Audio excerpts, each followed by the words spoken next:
I think this is the end of the peony indoors. That's kind of sad, but they get more fragrant though, right before the petals start to fall off. Oh, gonna miss you guys. All right, kids, ready? This one just ran down the stairs so fast I couldn't even keep up with him. T-Rex, you excited for the day? Let's go! Yeah, always excited for the day. 63 degrees, chance of rain, barometer 29.53 and steady, 6 a.m. on June 7th. Steve, you waiting for a special invitation? Come on, let's go. Let's go. He wants to play with that other string. Okay, I see signs of improvement immediately. It was a pretty cloudy day yesterday. Pretty, cloudy, and sunny. What a day.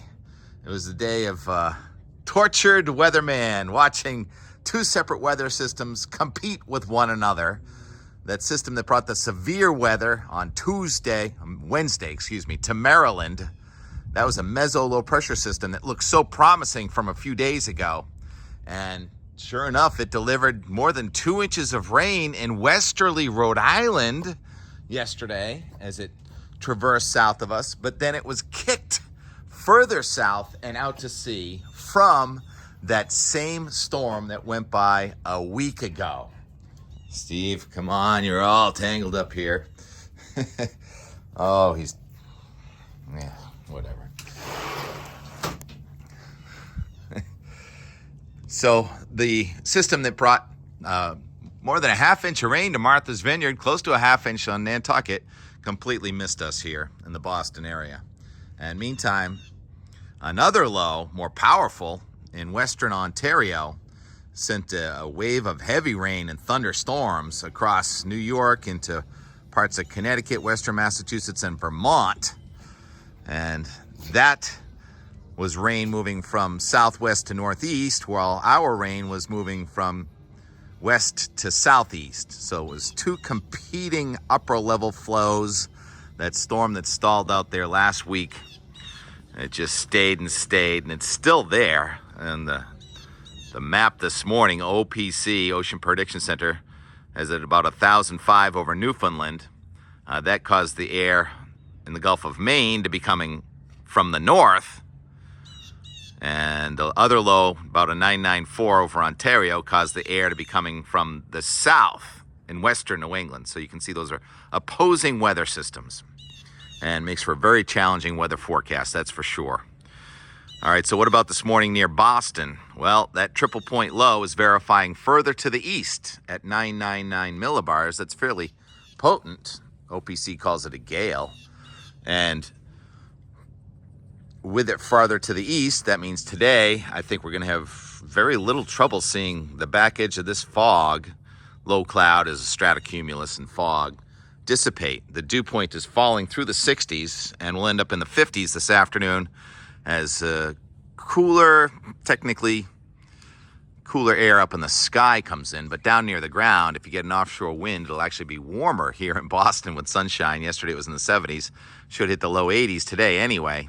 But definitely looks much better than it did from several days ago.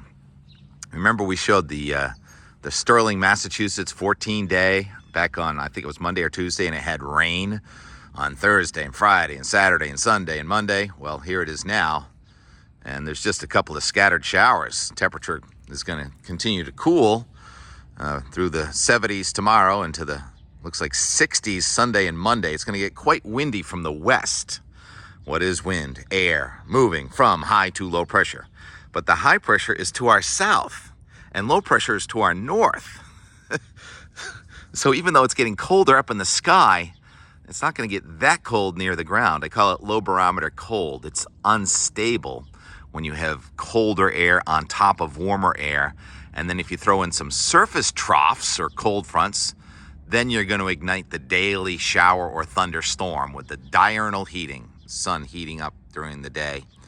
And so chances for showers and thunderstorms every day. And that would be more higher elevations than lower elevations for the most part. So you want to just see how that looks. Well, those surface troughs, there they are. There's the tomorrow map.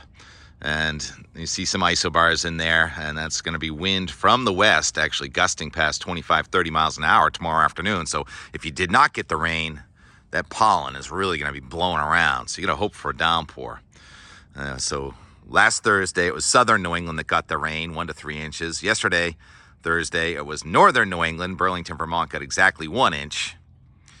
And now it's going to be kind of hit or miss. All right, let's go to that now. NAM, hour by hour. And there is another line of showers and thunderstorms in New York. A lot like yesterday, it looks like, but probably less chance for severe weather.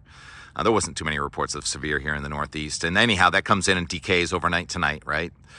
And then tomorrow, you get your isobars, and low pressure is going to be off to the north. So your air is going to be coming in from the west and the southwest. It gets gusty. And there are your scattered pockmarks of mostly Vermont, New Hampshire, Maine, New York. Shower and thunderstorm. Just a slight chance in southern New England too. Hit or miss. But if they hit hard. Could be some hail falling. And then Sunday, trying to bring a wave down Interstate 90, wave on another front, another push of colder air at all levels of the atmosphere coming at us on Sunday.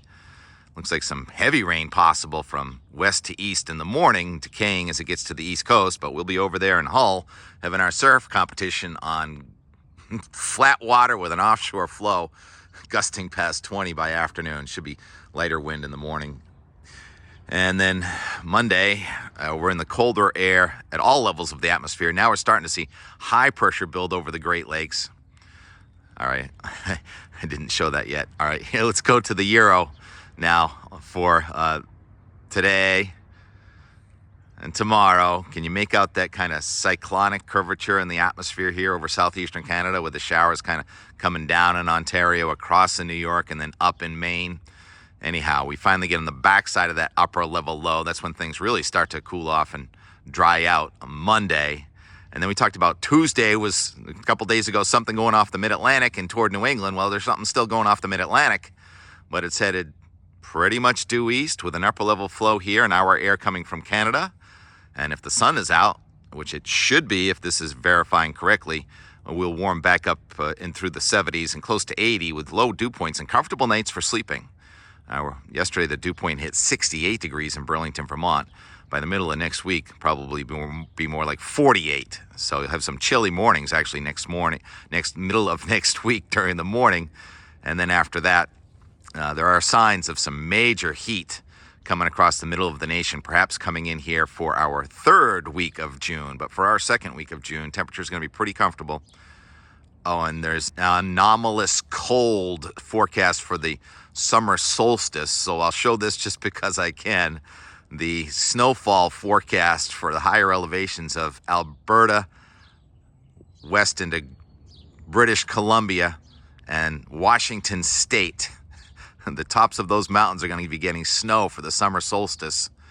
I thought of looking at that because I saw this image shared by the Seattle Weather Service yesterday of Mount Rainier. Apparently some beautiful weather in Washington State. The heat is on, though, to the south, and California and Nevada, record warm yesterday. I think Las Vegas was 111. So that's what happens. You're going to get Las Vegas at 111 and snow in the forecast for the mountains of the Northwest. And eventually that heat will come our way. And not too much rain in the forecast here, just scattered amounts. Actually, I should show this. Rex, please, just give me one more second.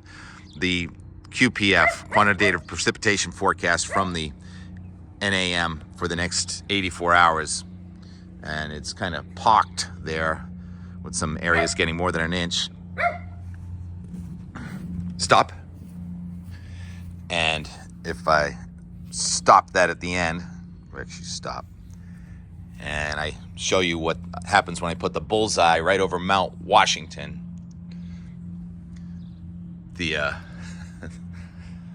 amount says 4 inches of Mount Washington. That's if you put your cursor right over Mount Washington with a pivotalweather.com forecast maps. It'll show you how much right at that location. All right, I was distracted by a barking dog, a sitting cat, and a grackle on a pole.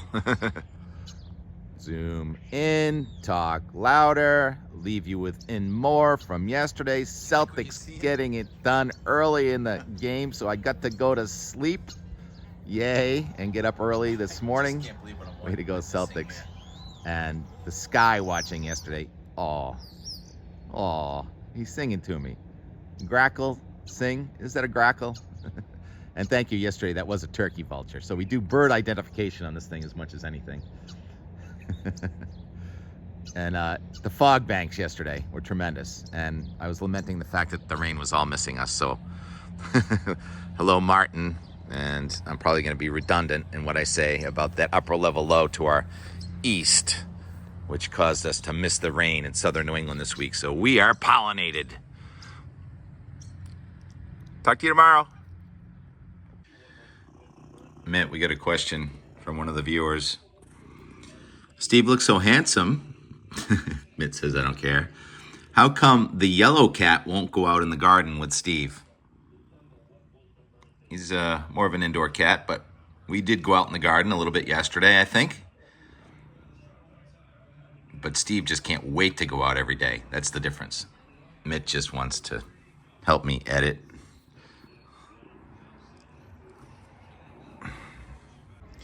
This is different. Steve wants to go in. Cat. Dog goes out to go to the bathroom. Cat goes in.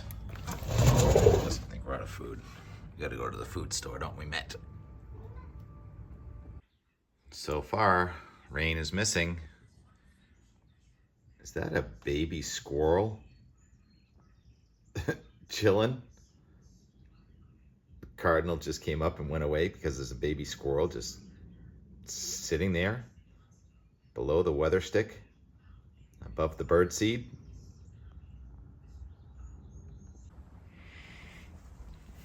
Sad. Sad to see the peonies go by. Great blossom this year. Poke. Gonna get rid of this poke. And all that rest is weed, invasive weeds, sumac, knotweed, blackberry. Guess I could eat some of the blackberry. Things living in there. Swallowwort. No rain. As up 11 a.m. anyway. Air from the southeast. It's muggy. We're still north of the warm front. So technically we're not in the warm sector. You go north where the sun is out in Maine, it's in the lower 80s, and it's only in the 60s on Cape Cod, right under the warm front. I have a saying, the day of the front is either the warmest or the coldest day. If it's a warm front incoming, it's the coldest day, and that's what it is. And if there's a cold front coming tomorrow, then it's the warmest day. And that's going to be pretty close to what it is tomorrow, depending on how much sunshine. The rain pretty much completely missed us today. I'll be a monkey's uncle. More rain on Nantucket than in Weymouth. And it's our 5 o'clock update. We've got some blue skies, some altocumulus. Stratocumulus is the fog cloud. Looks like it's missing Hull, but then it comes right into Boston Harbor. And look at the financial district of Boston in the fog right now. Back Bay, creeping in here too. It's cooler air, it's more dense, so that's why it sinks. And then there's some convective clouds way up there. Quite the inversion. Not easy to have an inversion when the barometer is so low, down near 1,000 millibars. But the cool Atlantic Ocean does the trick. Maritime layer. And look at that. You just barely see the top of the buildings on State Street. And now the Back Bay. I think that's the top of the Prudential Tower. And the fog layer coming right in over Hull right now. Pretty fun, huh? Fun with clouds and layers. A lot of competing weather systems going on right now. And Hull is in the soup. And sometimes you think, oh, that's going to stay all night, and then it goes away. So we'll see how it is in the morning. I think I'm done for today. Did not get the pollen rinse here in Weymouth, at least not yet. So now you get fog creating moisture, which just makes sort of pollen muck, pollen soup on the windshields and everything. All right, I think it's a perfect day for a time lapse. And once again, planes are landing and taking off toward the east with a wind from the east. think it's happened every Thursday out of, well, 5 out of the last 6 Thursdays. It's been a Thursday thing, but usually it comes with rain. Bummer.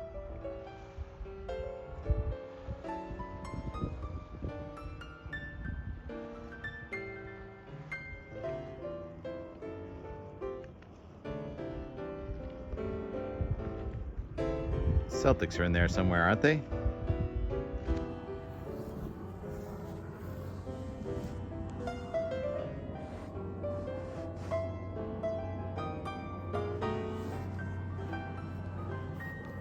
Let me out!